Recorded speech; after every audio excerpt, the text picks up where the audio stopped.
Ladies and gentlemen, we are privileged today to have my great friend Chuck Todd, not just the former, but always the host of Meet the Press, which is one of the greatest shows when Chuck was there, it was just awesome.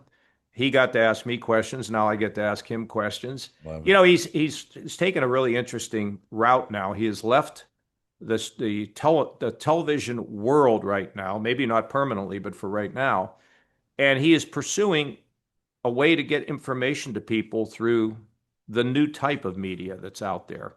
Whether it is X, whether it is Instagram, whatever it is, he posts like a And don't forget YouTube, which John might YouTube. be the biggest television channel on earth these No, days. that's exactly right. And he's an amazing guy, and he's great. I love to be with him and talk to him. He's smart. All right, Yep. let's talk about the State of the Union. So, all right, how about just your impression? What did you think? Well, I will, I always look at it through my analyst eyes, and Right. I thought to myself first, what I thought there were three versions of him we might see. One would have been what I called the Festivus version. I got a lot of grievances. I got a lot of problems with you people. He wasn't that, right? He didn't Right. attack Supreme Court justices. He didn't attack members of his own party.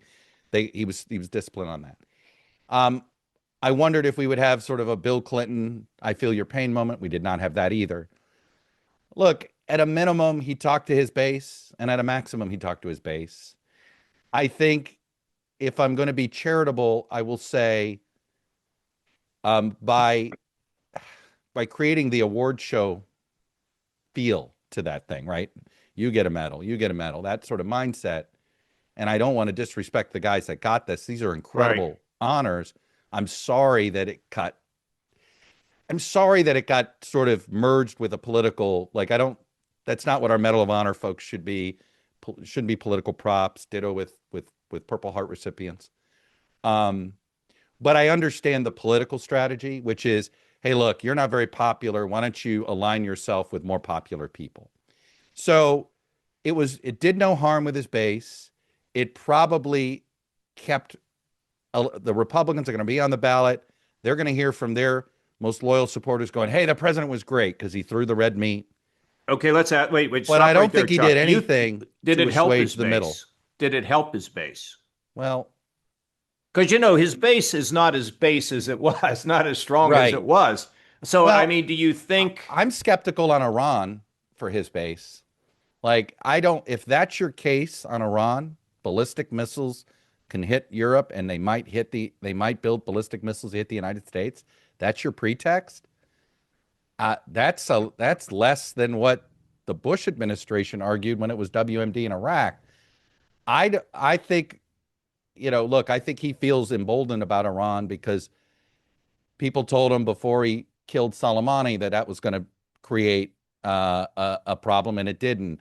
After bombing the nuclear sites, he was told that could go sideways. It didn't. So I think he is not going to take the warnings that hey, this could go sideways if you're not careful that seriously. But that was the one issue I didn't think he improved his standing with his base. I think that's still got the potential to divide the base.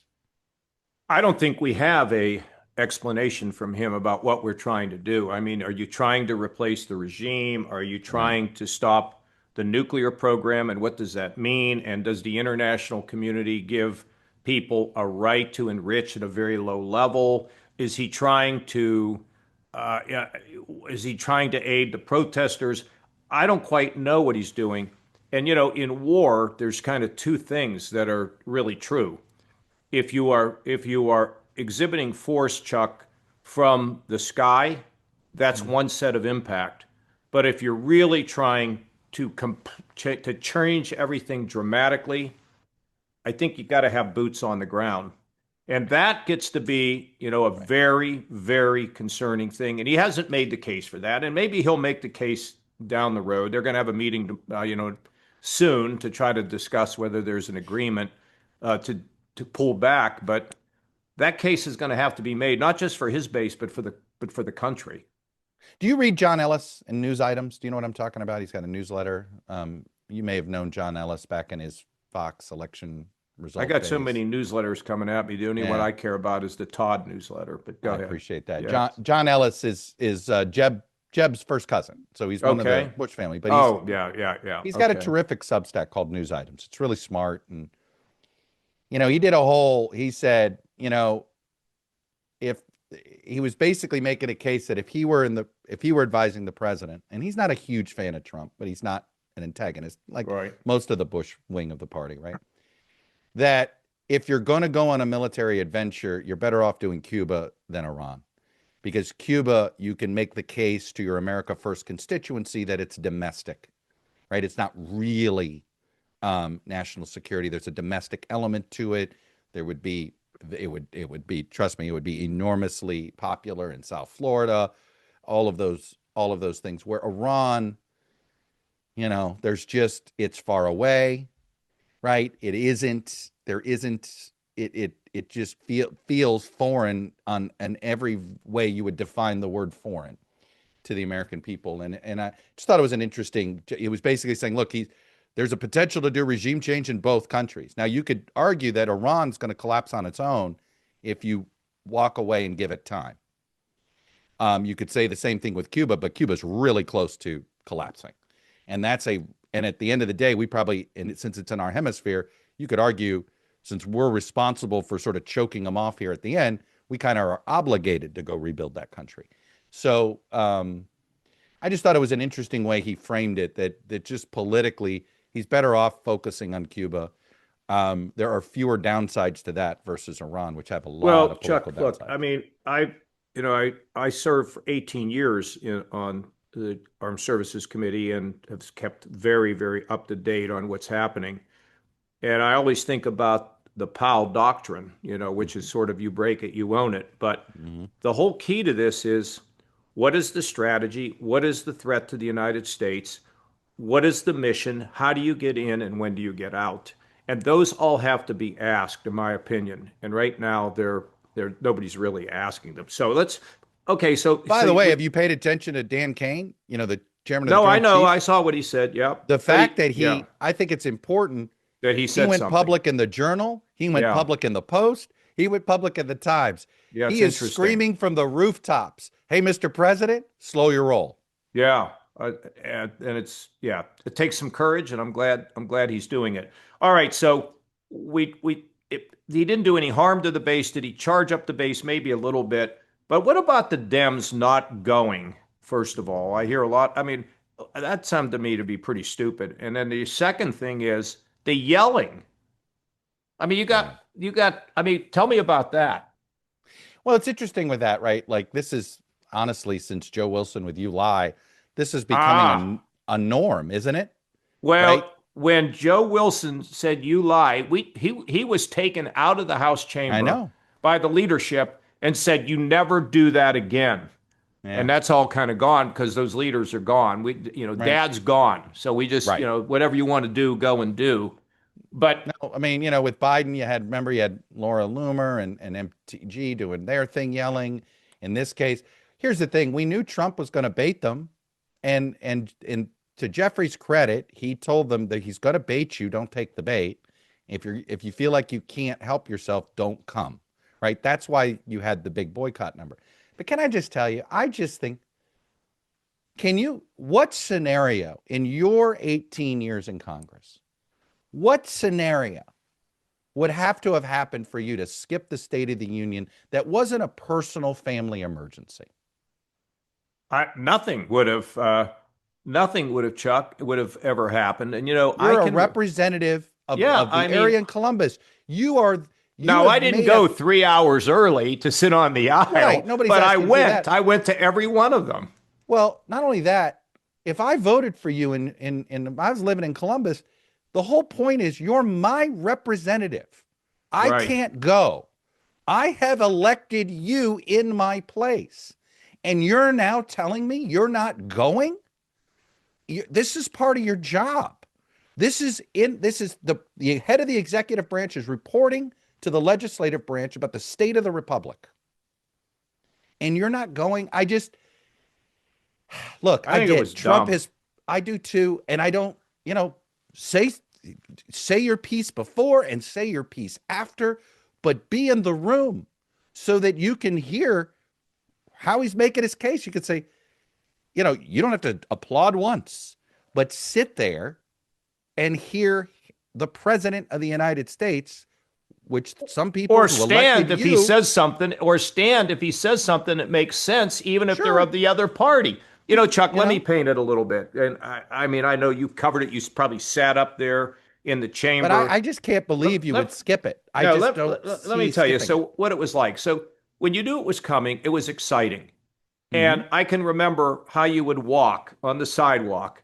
The lights would be on. The president would be coming. You get into the chamber. Your friends are sitting there. You go across the aisle. You talk to your buddies on the other side of the aisle. You sit down.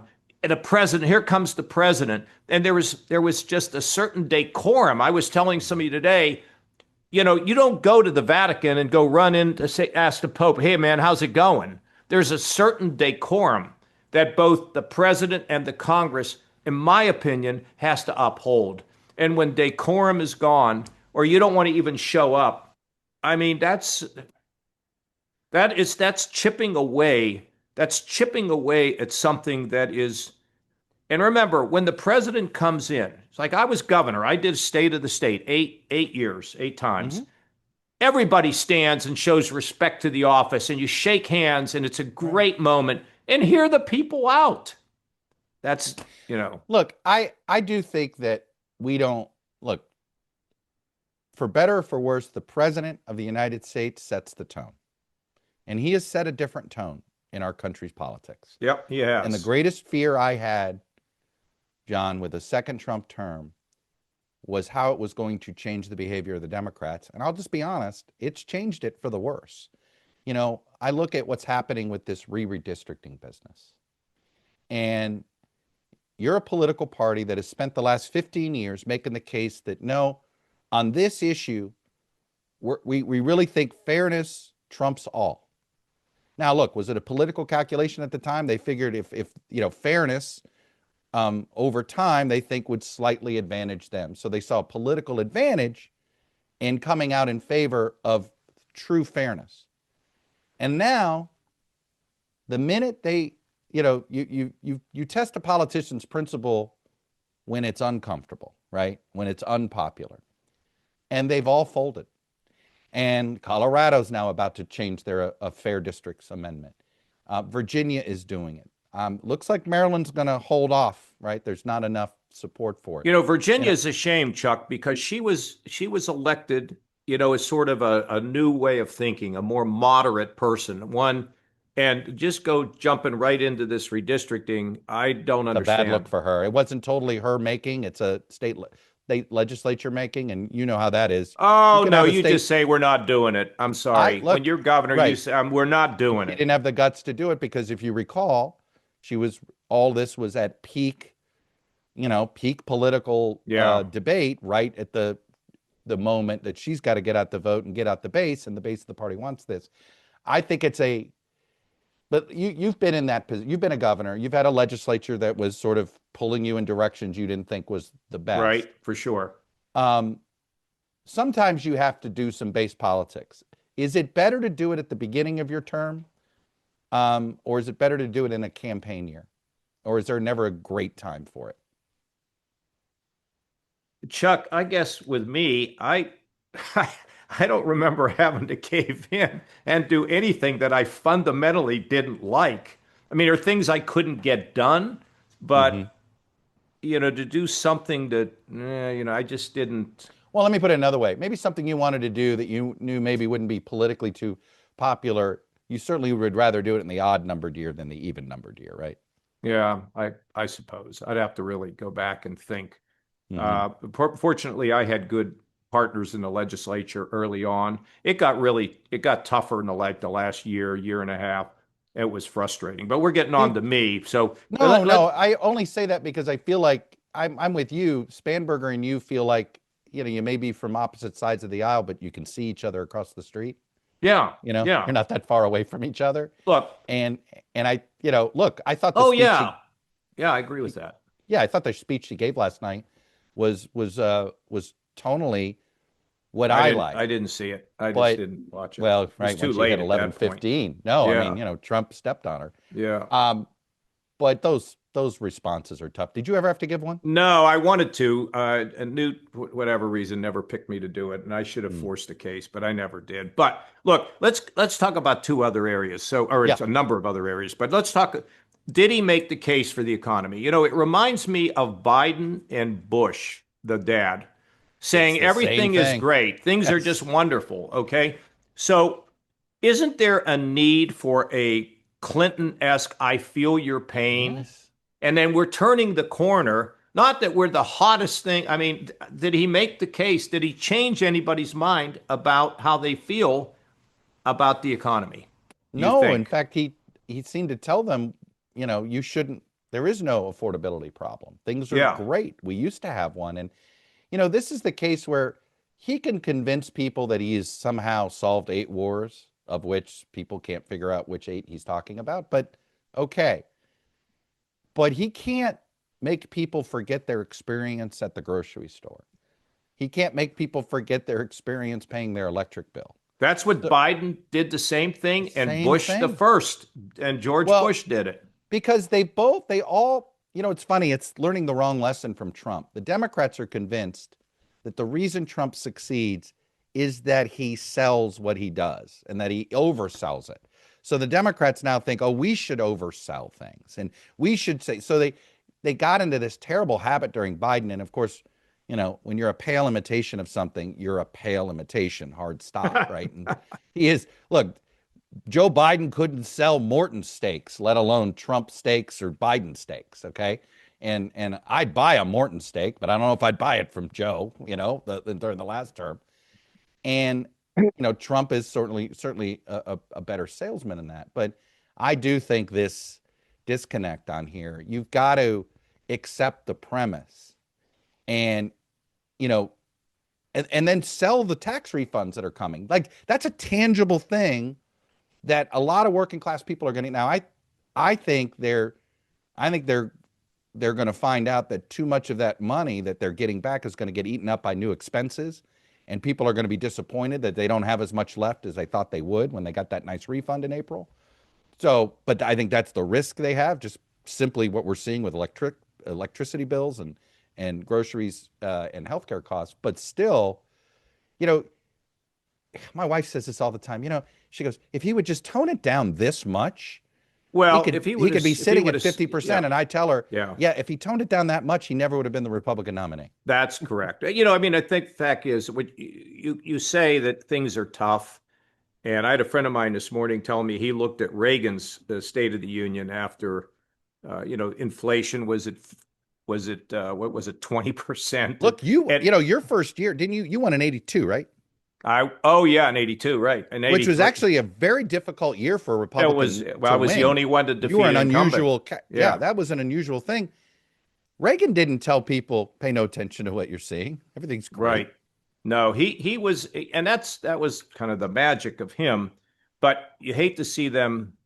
Maybe it's a part of the problem is you got people say, "Oh no, you don't want to concede that." But I think sometimes you got to concede. Let me ask you this one, Chuck. He never said anything about Ukraine. Yeah, not Why? really. It is, he's not one to, perhaps he thinks it's bad news. He's got no good news to report, so don't report any. Right? He talked more about NATO and getting the allies to spend 5% GDP, but he didn't talk about, I mean, he talked about Ukraine in that, hey, this thing's costing us nothing. I thought he was about to say, hey, we're making money on the Ukraine war now because I sell the weapons to NATO and then NATO gives it to Ukraine. Um, I was surprised. Nothing are being you said about surprised it. though? His heart's never been in that Yeah, it's just one issue. I can't. What about the Dem strategy going into the midterms? We didn't hear it. Maybe we heard it last night. I didn't hear that. I should have listened to her, but I never heard the governor's speech. But it's not good enough, Chuck, to just be against something. What Well, are in a you midterm, for? well, I agree with you, but in a midterm, you can get away with just being against.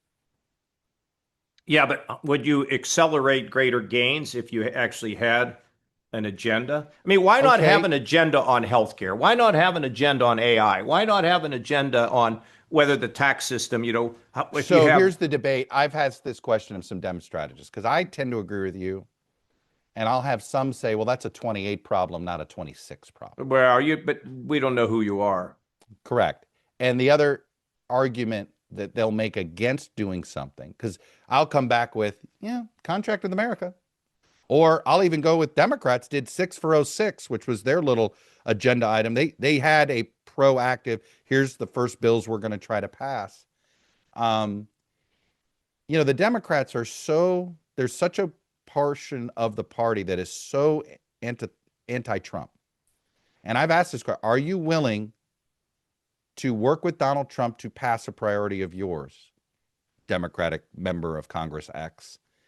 And you don't get a lot of enthusiasm. And that's the downside of putting out an agenda implies that this is what you're going to pursue even with Donald Trump. Now, I happen to think if you want to win swing districts, you've got to tell people who voted for Trump that, hey, I'm going to be your check on Trump on the things you don't like, but the things that you do like about Trump, I'll work with him on. Chuck, why wouldn't you? Why? I mean, explain that to me. Why wouldn't you do that? What are you spending your time doing? You're going to be gone. Nobody will remember you. You'll get a little I don't thing in get it.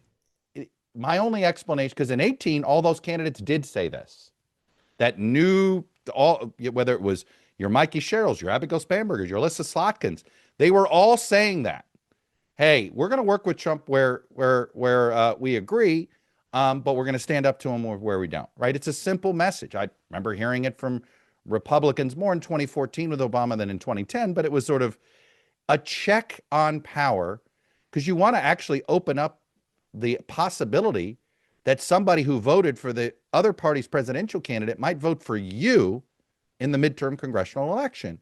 If you imply that, you will work with that president on some things. But when you look at who the donors are to the party right now, where donors are, where the base of the party is, you can't get out of a primary. I mean, I think look, there's one candidate there's a couple candidates that don't have primaries on the Democratic side this cycle, and they're able to escape some of this stuff. One is Roy Cooper in North Carolina, and you've seen in some ways it's Sherrod Brown somewhat Right. in Yeah. Ohio because he Yeah. doesn't He's really. not going to have a primary. I mean, Right. there's I think a gadfly, but nothing Yeah. too serious. But you look at these primaries that Democrats are dealing with, and the Texas primary is fascinating. Interesting divide in Michigan, big one in Minnesota. These are places where if they get the wrong nominee, they could do what happened to the Republicans in 22 and underperform in a good year simply because they have a less electable nominee. Because these primaries, I think the base of the party has such low tolerance for any sort of give on anything that's pro-Trump, and in these days that includes even defending Israel. Chuck, because you've observed and interviewed so many political figures, here's the thing that escapes me and I don't understand. So I was first elected at the age of 26 against an incumbent that had everything, but I won. Didn't spend that much money. It was not that much spent. 82, the only Republican to win. Governor, I mean, I raised money. I didn't have any primary that was but I'm running against an incumbent. Nobody like that had been defeated in 100 years. So when I look at these people, do they just lack confidence that they have to? If you are an exceptional candidate with passion, can't you win? Even if these lefties are coming after you, you could still win.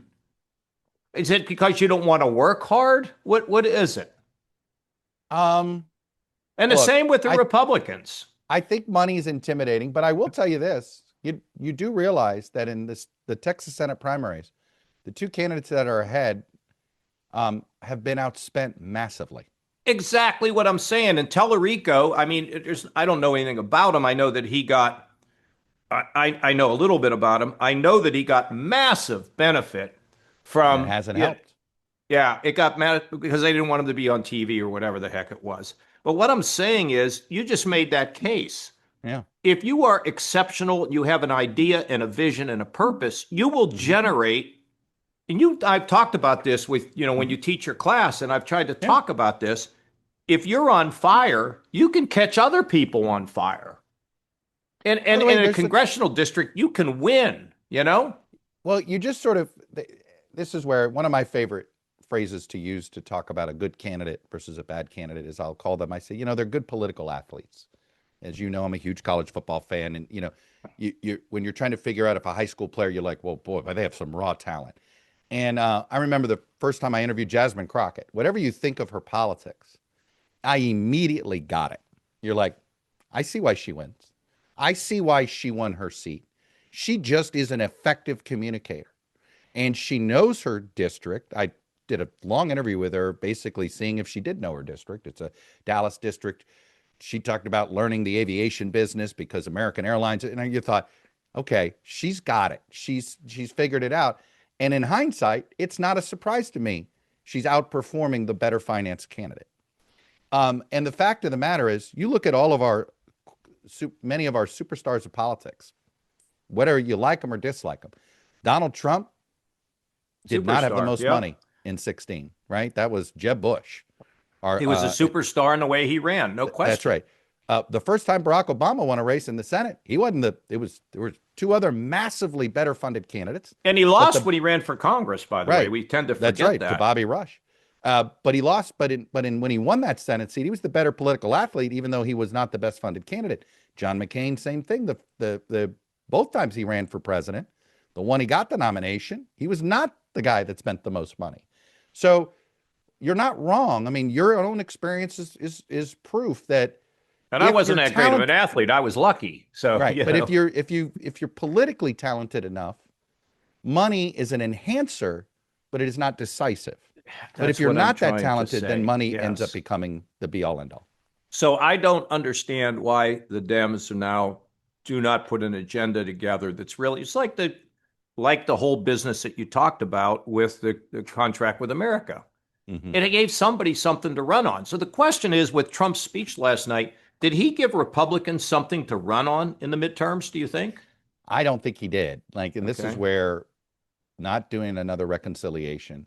I mean, I do think the one new thing he introduced was this agenda item that's trying to get the AI companies to have to pay for their own power, which I Yeah. think is a Yes. pretty that's an 80/20 issue, right? Like Yeah. that's across the Right. board. And a very good issue. Very good Absolutely. idea.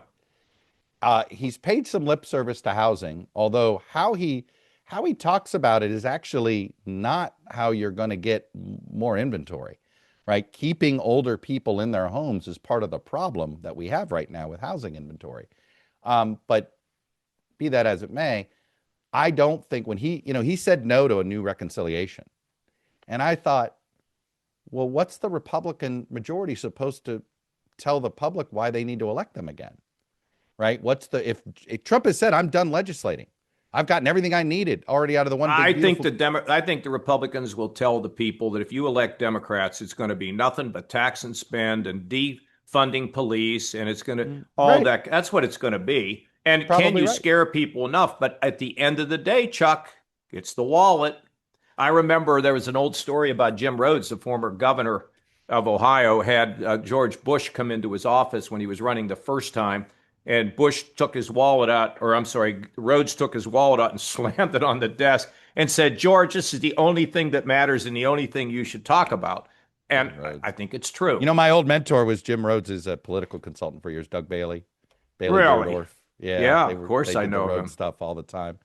He tells me there's a great Ohio story. The founder of Wendy's, Oh, yeah, um, Dave Thomas. Yeah. Dave Thomas, he won. Supporter and friend of mine. Yes. So uh, I have this really high opinion of Dave Thomas simply for this story I'm about to share with you. So Doug Bailey tells me this story of Dave Thomas one day gets up and decides he wants to run for governor. That's right. So Dave figures, all right, let me see who did Jim Rhodes's races, right? So he calls up all those guys, they bring them in, and Doug asks him, why do you want to be governor? Silence, you know. And Doug just simply says, look, if there's something you want to do, and that's why you run a run, great. But figure that out first and then call us up. And I think within 2 days he said, you know what, I'm not going to run for governor. And to me that said a lot about his character. Look, it sounded like to me, he thought, hey, it'd be great to be the governor. And maybe I'm well known enough and I'm successful enough Yeah, where and I I could be could be governor. governor. Well, Right. you can be something. I mean, this is my question for Vivek Ramaswamy. Do you want to be governor because you've thought about this for the last 20 years? Or are you like, I don't know what else to do right now. I'm kind of bored and I got an easy way into the primary. I can be governor. So now let me figure out what to do with it. I'm not, look, I think Vivek is trying to sort of reset his persona a little bit. So we'll see how he pulls it off. I think he is trying to sort of change the perception of him. So I always try to have an open mind on everybody. But that story about Dave Thomas it's one of those. Not a lot of people will admit, yeah, okay, I you know just what, wanted it. Yeah, I right. wanted the power. And I just thought it was said a lot about him. They asked Jim Rhodes one time. They said, "How many people work in the Department of Transportation?" And he said, without even blinking, about half. Just, that's the kind of guy he was. All right, the impact of the speech last night, the overall impact. Moves I what anything, going to what fade do you what's away. the measurement of impact, right? Does it Okay, the move the measurement of needle? impact are midterms. Yeah, I think it's minimal, And if at what all. do you think about the midterms at this point? I think I think that it's look, Democrats should have a good year, but a good year is winning the House. A wave year is winning the House and the Senate. And I'm I'm not there yet. I think they have a reasonable chance at the Senate. I think they do Um, too. Unlikely, but it's improved for them. I'll give you this one, and here's the most interesting scenario so if Democrats pick up 3 seats in the Senate, it's a 50-50 Senate, and in theory, J.D. Vance would break the tie. But there is an independent senator who currently caucuses with the Republicans, who's probably not going to seek re-election in 2028, and her name's Lisa Murkowski. If the third Senate seat that Democrats pick up is Alaska, and they have a terrific candidate there, they're going to make it competitive, though. I think Dan Sullivan he's no MAGA Republican. Dan No. Sullivan is a pretty mainstream. I remember he came on my show the first time as a senator, and he called himself a McCain Republican. I believe it's the last time he's used that phrase, considering where the politics of the party are today.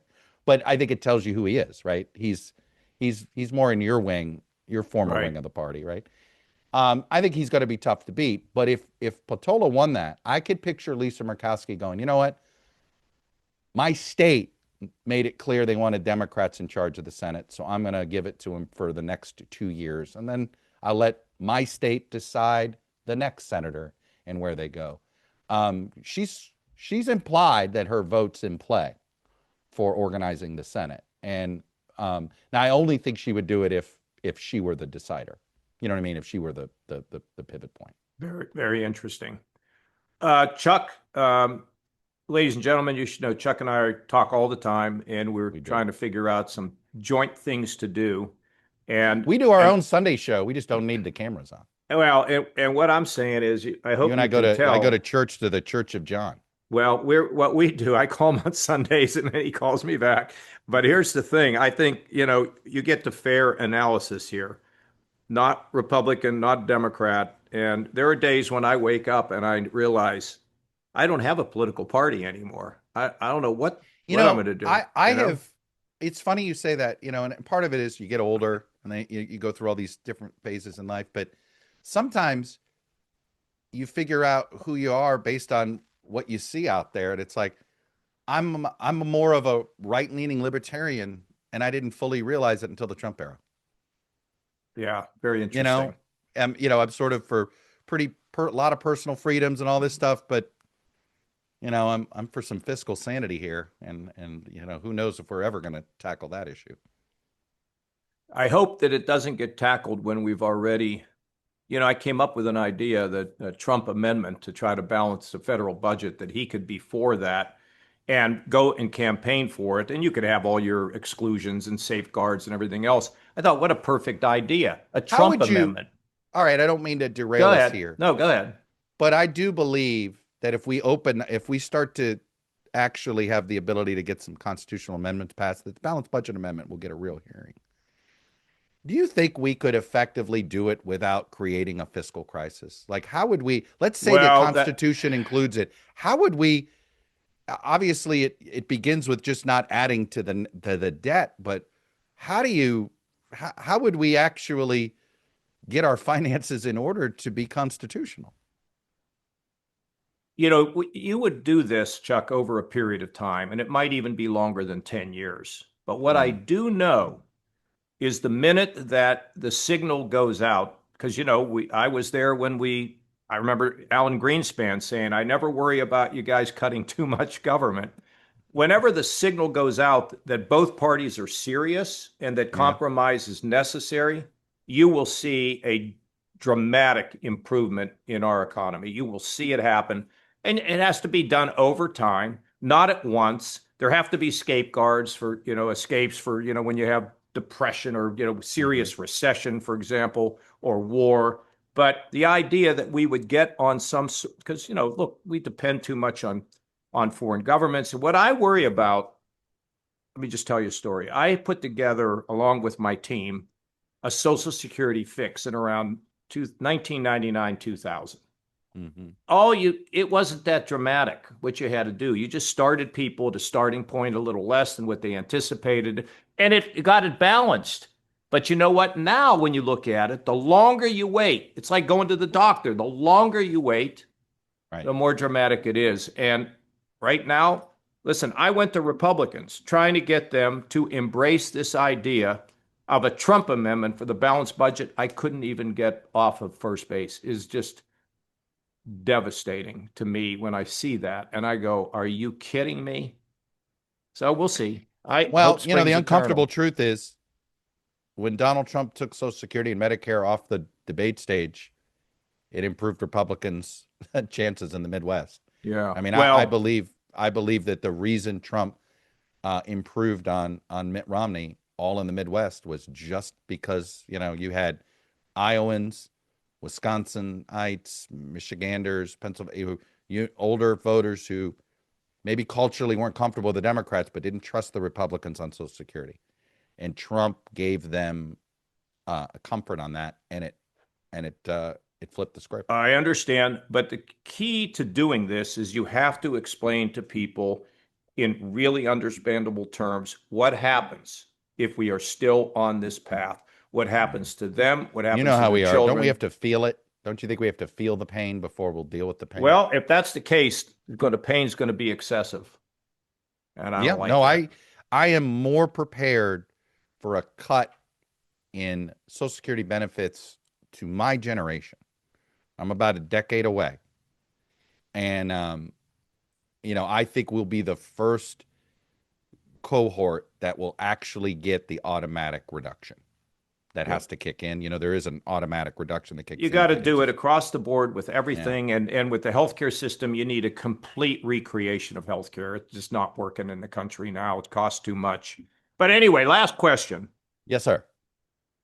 Uh, give me the two most. Don't try to suck up to me. Give me the two or three most impressive people that you have interviewed running that show, Meet the Press. Well, that's an interesting way to put it. I will. I'm going to do what you can do to somebody when they ask a really good question. Is I'm going to answer it this way. Um, the hardest interview and the interview I was proudest of, and the interview that I respect, the interviewee I respect the most all in one was Dick Cheney. He came on the show right after the so-called torture report because he thought it was important to accept the premise that what he was advocating was unpopular, being called out, and he took it. He stood there and he explained his position without attacking me personally, without attacking Dianne Feinstein personally, explaining his position. And it was respectful, it was tough, it was fair. And, this was before The left discovered the integrity gene that is in the Cheney family. Um, and I'll just say I saw it early. And it's just one of the interviews that I worked the hard. I was most nervous about. He's he is, when you don't know him, an intimidating figure. When you do know him, just one of the more intellectually stimulating people to get to know. And so there's that. And then I think one of the more and I hate saying the word surprisingly. That's the wrong way to put it, but Kareem Abdul-Jabbar is one of the more interesting interviews I've done, and he's lived a life, man. He has lived a life that people only know half the story of. When he had to leave, when he broke away from the Farrakhan wing, which is a whole, that really just sort of perverted Right. Islam, and he realized it, and he was ashamed of it, and then he protected this group of people to help him escape. And Farrakhan's people came after them and firebombed them in Washington D.C. And Kareem paid, their and tried to do what they can to help their families and stuff. And point is that is a fascinating figure. He's a thoughtful guy. He's a Man well-read of guy, courage. Man of and courage. a lot of courage. And that was I was somebody I really enjoyed getting to know in an interview. You got one last one. You said I couldn't count you, right? No. No, I gave you Cheney and I gave you Kareem. How's that I for a know I pair? said there should be three, but if that's Oh, all, you want the rule of three? okay, we're just going to leave it at two. The rule And of again, three. I do want to say, Chuck, it was such a thrill to do the show. And boy, you have to come prepared. It is not something you kind of phone in. You got to know what you're going to talk about, Well, I and you felt the got to same be way as ready. the person sitting there because, Tim left an expectation of being over prepared and I always wanted to be over prepared. I never slept on Saturdays at all because I was constantly, it was that feeling. It was funny, when I took over Meet the Press, I immediately every week had the feeling like I was crashing on a paper that I was due Absolutely. at I midnight got every it. night. I understand And that. and it when I was done, I was ready to be done though, because it Yeah, took a you're lot. exhausted. You leave it It all took a out lot there out of me intellectually, but I'm so proud of it, and I still pinch myself that that I you had get a chance to introduced as do the it. former moderator. Yeah. All right, my friend. We'll see you soon. God All right, bless. buddy. Go All Canes. right. Bye. Thank you.